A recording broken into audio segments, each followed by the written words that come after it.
Dear listeners, are you having a good holiday? And now that you have a good break, let's now proceed for another educational content. Prepare your mind, your hearts, and your patience for understanding my report. I am Lira Medisaha, your reporter for today.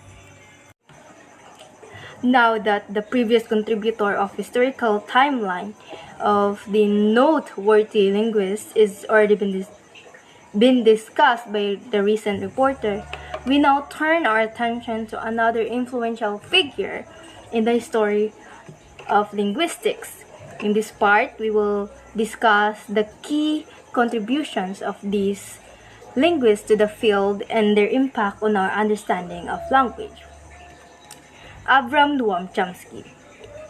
He was born on December 7, 1928 in Philadelphia, Pennsylvania, USA, and he often referred to us as the father of modern linguistics because his work fundamentally changed how we understand language, introducing his distinction on the generative grammar, the concept of universal grammar, which underlies all human speech and is based in the innate ability of the human brains.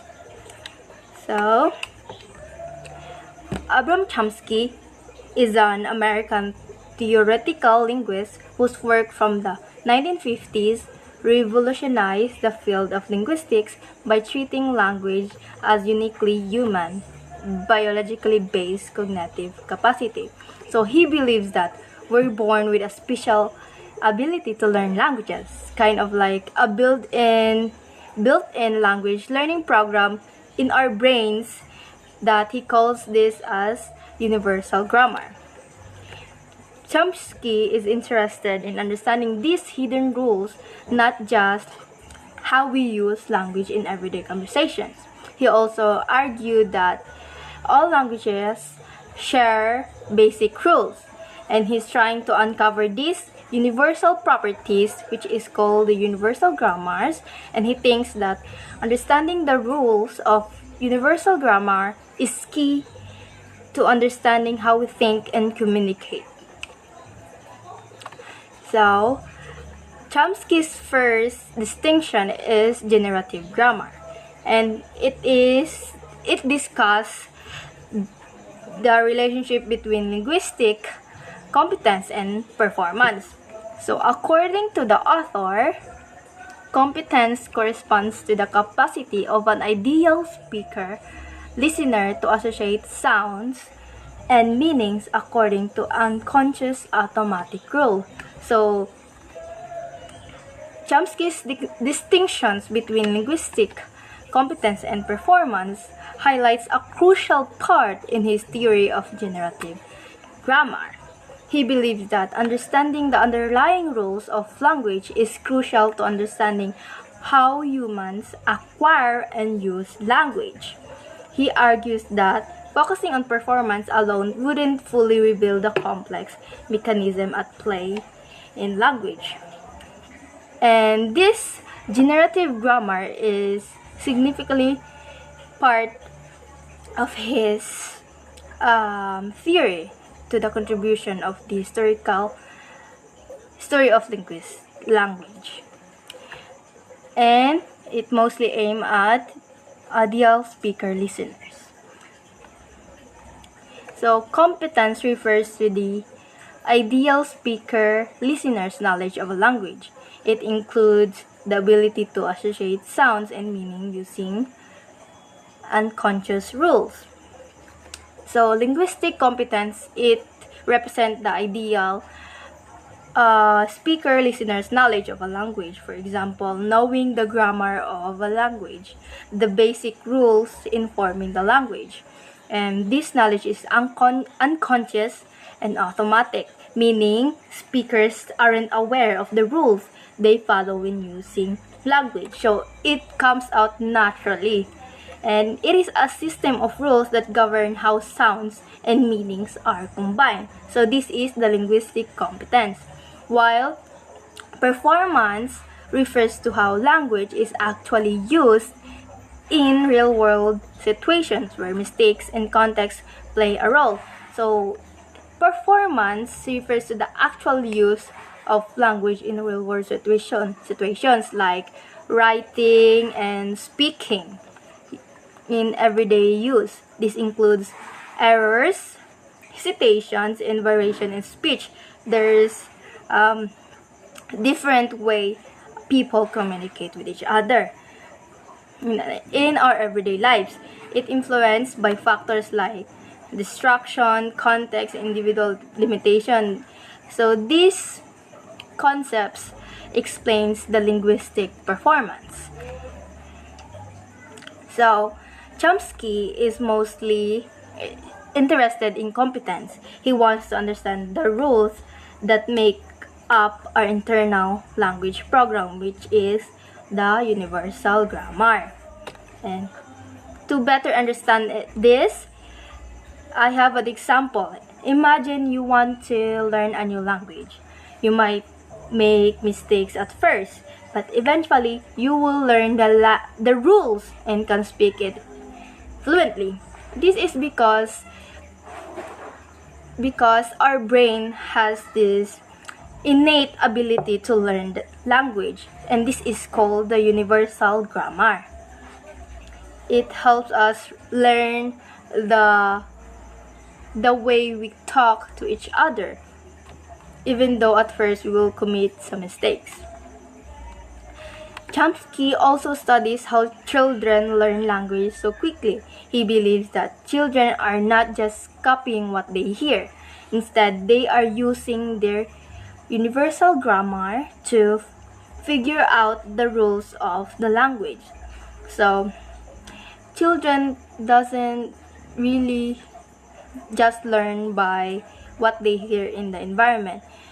They acquire knowledge with the help of universal grammar that is in our human brains. Chomsky thinks that we are born with a special language ability. This ability helps us learn any language quickly. He wants to understand how this ability works. So this works because he studies how this works with the use of universal grammar, or the innate ability of human to learn language quickly. And in his work, these are the distinction that we need to understand. And he also introduces the concept of deep structure and surface structure. So what are the difference of these two? So Chomsky uses this distinction between competence and performance to explain the concept of deep structure and surface structure. Deep structure, it refers to the underlying meaning or the abstract representation of a sentence. So it means that independent of how it's actually phrased. So it relies on the meanings, while surface structure is the way the sentence is actually expressed in speech or writing. So this is the actual arrangement of words in a sentence. It's the way a sentence is presented to the listener or reader. It's the surface, what we observe in the speech, in the write, and also in writing.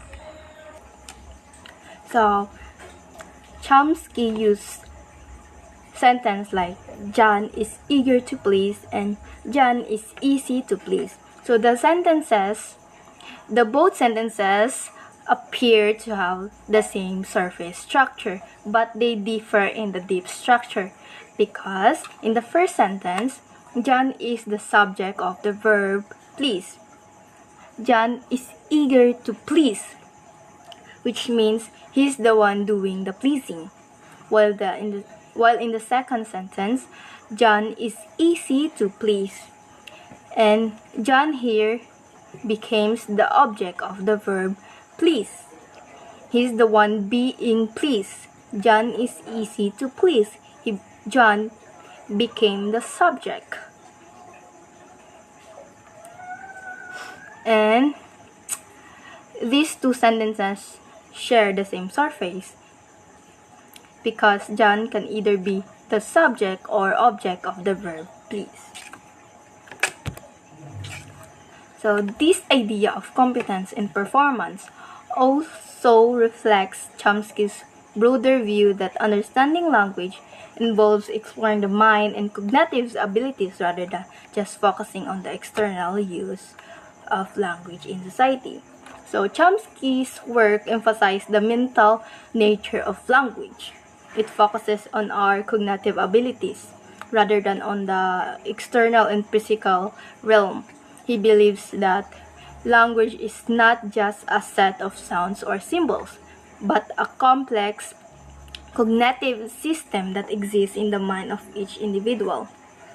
He argues that understanding language requires understanding the mental processes involved in acquiring and using it. Because language is treated as something in the mind of each individual human being. But this is not the whole extent of language. It also understood to include certain physical things. So Chomsky's work mostly emphasizes the mental side of language, but he acknowledges that language also exists in a physical aspects. So in grammar in linguistic context is the whole knowledge of language in a person's mind, not just syntax or sentence structure. So grammar, as we encounter grammar, we tend to think that this grammar needs sentence structure, like including how we pronounce the words, the vocabulary, the choice of words, and how words are used in different contexts. So, Chomsky believes that we all have a hidden language rule book, which is called the universal grammar, in our minds that help us understand and speak our language. So this rule book is called competence. Competence is like an internal set of rules that guide a speaker's understanding and production of language. So that is the competence. It's the internal set of rules. While performance refers to the use of language in real life situations, like use in daily conversations. Chomsky is more interested in understanding these hidden rules. He believes that understanding these rules is the key to understanding how we think and communicate. A grammar was seen as a theory of a language, constrained and evaluated just as any other theory in the sciences. It should be tested and evaluated based on evidence. Unlike many linguists before him, Chomsky focused on syntax, which is the structure of sentences. By doing this, he established a foundation for understanding the creativity of language. How people can generate an endless variety of sentences, even ones they have never heard before. So generative grammar emphasizes the idea of competence, the underlying knowledge of language that the speaker possesses. So it is competence. It means that the language of the speaker, understanding that she or he possesses. This knowledge is unconscious and automatic. Chomsky proposed that generative grammar is a formal system of rules that explains how the brain can use a limited set of tools to create an unlimited number of sentences. So he explains that the brain can generate unlimited set of sentences even before they don't know or heard it before. So it's like a formula for understanding and testing how language works, similar to experiments in science. So generative grammar emphasizes the idea of competence, that knowledge of a language that a speaker possesses. This knowledge is unconscious and automatic, as what I said earlier. So Chomsky's approach is often called the generative grammar or the transformational generative grammar. Chomsky's early work involved transformations, rules for relating one syntactic structure to another. So his approach often called the generative grammar or the transformational generative grammar. For example, is Pat here? It explains a question, and it could be derived from the declarative sentence, Pat is here, through a transformation. So as we observe in the first sentence, it's kind of a form of interrogative sentence, and the second one would be declarative one. So this transformation demonstrates how questions and statements are connected by simple systematic rules a generative grammar possesses. So in later versions of this theory, transformations become less important. Why? Because Chomsky's later work is about finding these basic principles and parameters that explains how all languages work. He believes that understanding these core ideals will help us understand the hidden rules of language and how our brain works. So let's now move to the other concept of Noam Chomsky, which is the universal grammar. So it suggests that all humans are born with an innate ability to acquire language, driven by a biological mechanism he called the language acquisition device, or mostly used mnemonics would be LAD. The LAD is thought to be an innate, specialized cognitive system in the human brain that enables children to rapidly acquire language. This device is not actively learning language from scratch, but rather being triggered by linguistic input from the environment, helping the brain apply its innate grammatical knowledge to the specific languages it encounters. So this device is not actively learns by scratch, but it's rather being activated by triggering based on the input from the environment, helping the brain apply its innate grammatical knowledge to the specific language it encounters in the environments in the context.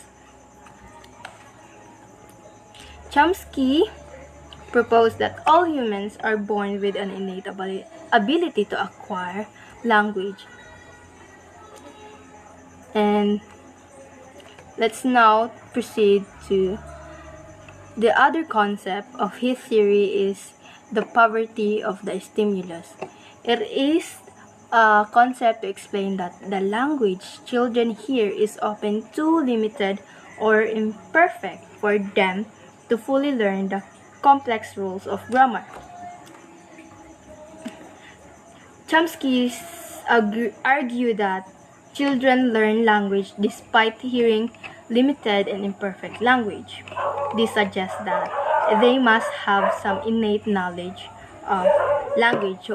So even though there's a limited exposure to the language, the children can still acquire the language because they have this universal grammar that is innate ability of the human. So, for example, children are rarely corrected when they make mistakes, yet they still manage to speak with complex structures, even ones they have never heard before.